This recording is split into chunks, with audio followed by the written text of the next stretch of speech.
Good morning. It's lovely to be here.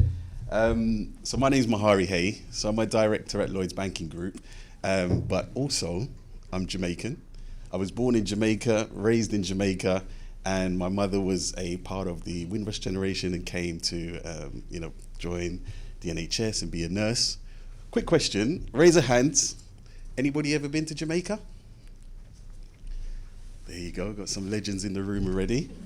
So those of you who have raised your hand, you've got to experience paradise, so congratulations. Those of you who didn't raise your hands, there's still time, all right? So make sure you get down to Jamaica. So today what I wanted to share with you was just bring you on a bit of a journey when it comes to talking about accent bias and what I kind of went through. And I think I wanted to just take you back to where it all began, right? So when I first came to the country, that was my very first day landing at Heathrow Airport, right? Do not be fooled by the smile because it was freezing cold, right? I left tropical climate and here I am at Heathrow Airport, never seen trains go underground, never seen double-decker buses. I come from a very small part of Jamaica. I say small part, I was born in Kingston, but the area I'm from is an area called Maxfield Avenue, right? So in the early 80s, everyone's doing the maths now. He looks a bit young, doesn't he? All right, so, but the numbers that you're going to see on the screen today, they represent my accent, right? So that was full-blown Jamaican accent Mahari when he first landed in the UK. So that's what made me who I was. That's all I knew. I've left my family because it was just me and my mother, and this is who I was, right? So now we're transitioning into secondary school, right? So when I came, I was about 10, 11 years old, and this is my first day at secondary school, North London, Tottenham. So what you probably see here now, there's been a decrease in my accent because I'm trying to fit in, but at the same time, people were gravitating towards me because of my accent, right? But again, as you hang around with your friends and you start to get involved with things, you kind of think, you know what, maybe I'm sounding a little bit too raw. Let me just try and blend in and just kind of be a part of what's actually happening. And I just kind of wanted to fit in as anybody did when it came to school. So I went through school, doing really well, not really well academically, but in terms of a personal and engagement was fantastic. I love school. And then we go into university, right? Still got that boyish good looks, transitioning through life. But now I've cut it in half because now I've got Saturday jobs. And this was my first ever experience of, could I actually still be my full, true, authentic self when I'm going for job interviews, when I'm starting to, deliver essays? And when I graduated in graphic media design and architecture, right? Completely creative background because I love to create things, and I think I just wanted to build and do something different, but I had a creative mindset. But again, the way how I was and wanted to tell my story and want how to come across to other people was PLM.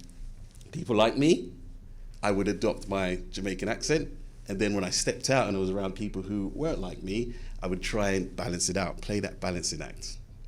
And it became tiresome, right? But I felt that I had to do that in order to kind of get ahead and do certain things. So now that I finished university, I'm thinking about a career, I'm thinking about different things that I wanted to do. I've transitioned, and now I'm thinking, what happens next, right? What do I need to do? How am I going to now apply myself in the corporate world, in the creative space? What do I need to do when it came to my accent, especially? And I think for me, it was trying to think, will my accent work against me, or will it work in my favor? And I wrestled with that for a very long time.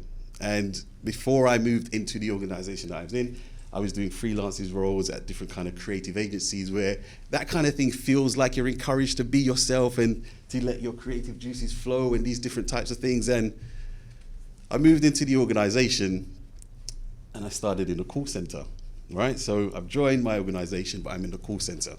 All about talking, all about connecting with people, and I was in sales.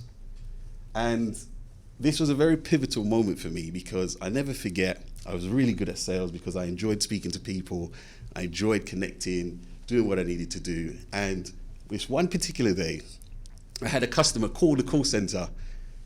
Can I get this? I want to do this, I want to do that. And as we begin to talk, I realized this man is from Jamaica. So through his different dialect and different things that he was speaking about, his accent became stronger and stronger. What does Mahari do? Go full-blown 100% Mahari on the call. So we're talking and we're going back and forth, and it was a fantastic call because I'm connecting with him, right? Not knowing that for me, I'm trying to make a sale. But what happened was I naturally just kind of transitioned back into being 100% Mahari, and we were bantering, sharing where I'm from, finished the call, fantastic sale, amazing. Felt really good, full of high energy. Then I got a tap on my shoulder. Line manager. Oh, can I have a word, please? So I'm thinking, they were listening to the call. There we go. Reward, praise. Bring me into the room. And they said, we were trying to listen to the call, but couldn't understand the word you were saying. So I didn't know what to do. I think I was about 23, 24 at the time. And I'm like, I thought he was going to tell me that it was a fantastic call. What they went on to say was, we couldn't understand the word you were saying, so we didn't know if you were breaking the rules. And I'm in this conversation, and you can imagine the call went fantastically well. For me, I thought it was a great piece of connection. We'd done really well, but it affected me because I didn't know what to do next. I left that day feeling quite, a little bit shaken, a little bit stirred up, because my whole impact of wanting to transition into finance was because when my mother tried to get finance back in the day, it was very difficult for people from the Caribbean who weren't financially literate or knew the questions to ask. And I'll never forget the day when she tried to open a bank account for me. She was quickly dismissed because she didn't know what to ask for. So my vision for going into finance was, if I get into finance, I'm going to climb the ladder. So when people from ethnically diverse backgrounds come to ask questions that they don't know the answers to about finance, I will help them connect the dots. So now I've joined this organization, even though it might be in the call center, I wanted to get in so I could climb the ladder. But now this has happened to me based on who I am as an individual, and my culture felt like it was being attacked, right? Someone was talking about an accent, and I must remember that I'm toning down my accent because on all my other calls, they know I speak perfectly good Del Boy. How's it going? You all right? That's how I was doing it. I was wheeling dealing on the sales calls. But then to hear that from somebody, I could have done two things. I could have left the organizations and said, you know what? That's not me. But my mum was a very proud woman, and God rest her soul, she made me feel like you should be lucky to work in organizations like this. And I didn't want to let the family down, young family at the time, and I said, you know what, I'm going to persevere. But when I started to navigate the corporate space, 100% Mahari came more suppressed. When I was applying for roles, I wasn't bringing my true, authentic self to work. And I think to my own detriment, because there were probably roles and times where I could have been my true, authentic self, but I decided not to do that, thinking it would work against me based on that one experience. So time has passed, and I began to think, you know what? That's not really me. I don't feel comfortable. Even though I've had a very fruitful career, there were times where people like me in the organization, I started to bring that back to life, right? So I'm now the chair of the internal Black network within Lloyds Bank Group, very, very fruitful organization called BOLD, where we create that safe space for individuals to feel empowered, to feel like they can truly be their authentic selves. So I want you lot to do something for me. No cheating. Can you all close your eyes for me? Close your eyes. Close your eyes. And I want you to take a deep inhale and breathe out. Keep your eyes closed. All right. So you're up on the beach in Jamaica. Breeze a blow, sun a shine, reggae music a beat.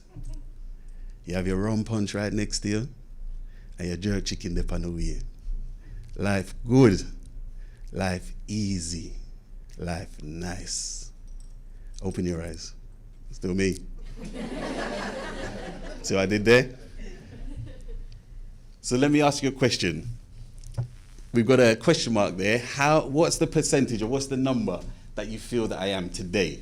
Today, March 14th, 2024, what do you think? Any takers? What's your name? Eva. That's what I am. So I'm 100%, not just from a accent perspective, but from a culture perspective, where I can bring all the versions of Mahari to work, because that is what has made me truly more impactful, and the ability to impact other people, and my ability to help other people share their story, right? So when I come to work, I can speak to Charlie London in a certain way because there's a connection, because people adopt and people buy into you as an individual, right? My work doesn't depend on my accent. And I would say to any D&I leader or hiring manager, look for the person that you're hiring, right? And consider who they are as individuals. They already work for you and they're doing a fantastic job, but their culture is what makes them special. Their accent is what makes them special. These are superpowers that people tend to look past and treat them as biases. And I think through me adopting and being myself and being able to articulate and switch from different modes and bonding with people, everybody's turned into people like me, because I turn them into people like me. I bring myself to work where they don't feel, siloed. It's like, oh, Mahari, he's moving a bit Jamaican, isn't he? Cool, no? That's what we are. We need to work together in unison. And I think through me being my true, authentic self, I've been able to have wonderful accomplishments, wonderful achievements, tell my story across different platforms up and down the country. I got invited by the Jamaican government 2 weeks ago, just to speak about the impact I'm having in the UK to motivate the next generation of future leaders of Jamaicans. It's amazing, right?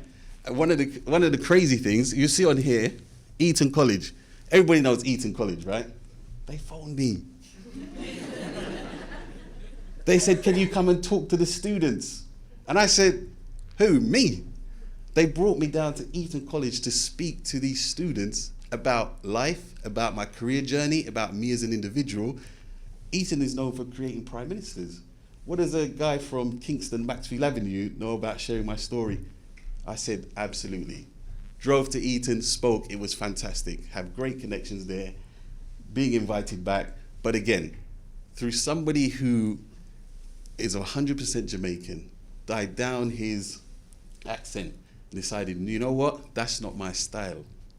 That's not who I am. I'm going to incorporate all that. Everything that you see on this board here, on this left-hand side, has been ever since I started to bring my whole entire version of myself to work. Everything you see there was 2023.